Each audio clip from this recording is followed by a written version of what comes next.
a strategic calendar, which, by the way, is not a calendar. And I'll go through the details. Well, it's a strategic It is a strategic calendar. There are very specific nuances of this. So I'll give you the punchline. I think it is going to be one of the most important purchases you need to make. And so I looked it up. It costs $34, I think, and there might be cheaper versions, right? This is Staples' website. We're doing a commercial for Staples. And I cannot express more. Do not get cute on me and think, oh, I have a version that goes a whole year. I have a 90-day version. I have a 1-month version. I'm telling you, and we'll get very specific. First, not printed. It is a whiteboard oriented, which means you're going to have to do the work to fill in the calendar. It's built with even the 5-week lines, and you'll see there'll be little nuances where some are built at 6. I believe the 5 is kind of better. But to have to fill it out, it's 120 days. I don't know why it says 120 and 90-day planner, even though it's 120. On the other side.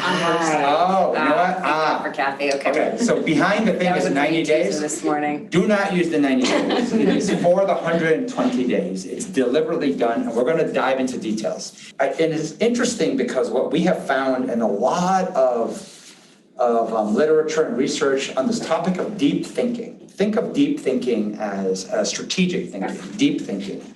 And in a highly digitized world, some of the most important elements is to figure out what are the most important non-digital tool that helps enhance our thinking. And the use of the walls was a good one. And in that book, The Extended Mind, they talk about that when you have a creative thought, the act of trying to open a file and look for it will make you lose that thought. And so by having a giant wall and knowing visually where things are at and organizing it, it's basically a mental map of what's most important in front of you. And our periphery vision, our ability to kind of see and move it matters. And once again, including the fact that this is a whiteboard. We've seen this constantly. And you might feel it yourself and never be able to articulate it. When you go even up to a whiteboard versus a sheet of paper, you will see the slight hesitation you'll have when it's not a whiteboard. Right, because it's harder to. Because if you make a mistake, you have to scratch out, it gets all messy. So you will pause milliseconds, seconds longer, versus the same thing will occur in a printed calendar.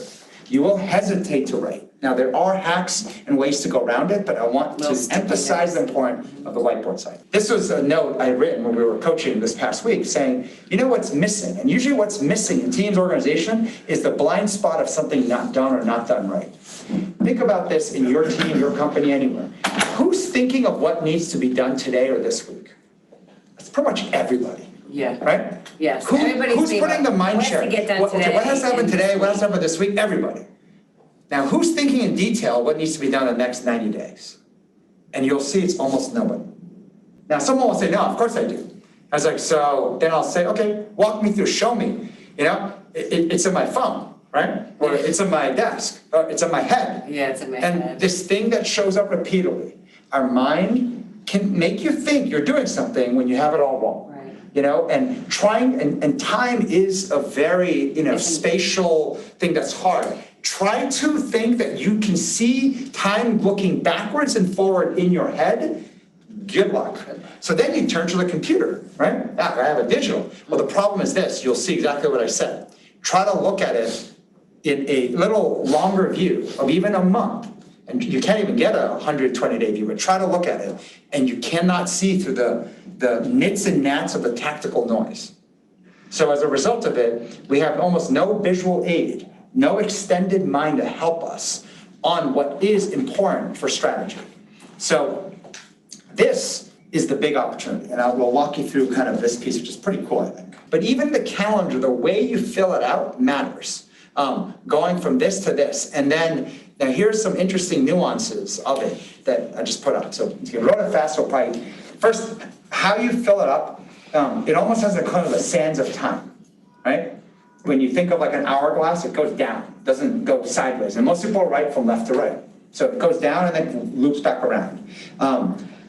So today is Thursday. Tomorrow I'll come in and cross out Thursday. Every day as a habit. Yeah. It's a reminder that time is passing. Come Monday, we're crossing out Friday, Saturday, Sunday. It's a reminder that, wait, the month went faster than I thought. 3 days just passed. And the act of crossing it out as a habit is literally like reminding you time is going by. Okay? the interesting thing about a goal versus when it's scheduled on a calendar, it's a commitment. There's a difference. Like a lot of times we like to have goals and they're ambitious, that's good. You need places for that.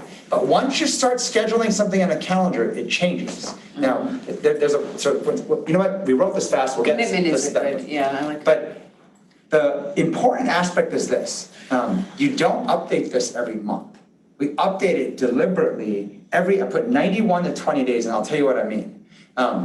You're crossing the calendar out, right? So by the time, say on the very bottom right, you get to month 4, as in 90 days are gone by. Now you're like in one active month. When we are most diligent in our setup, we will then erase the other 3 months that went by, right? Put the next 90 days. And put the next 90 days cycling back up, so from the bottom right to the top left. And it'll go down and follow this path again. And what's interesting though, before you erase it, you're doing automatic reflection of what happened in 90 days.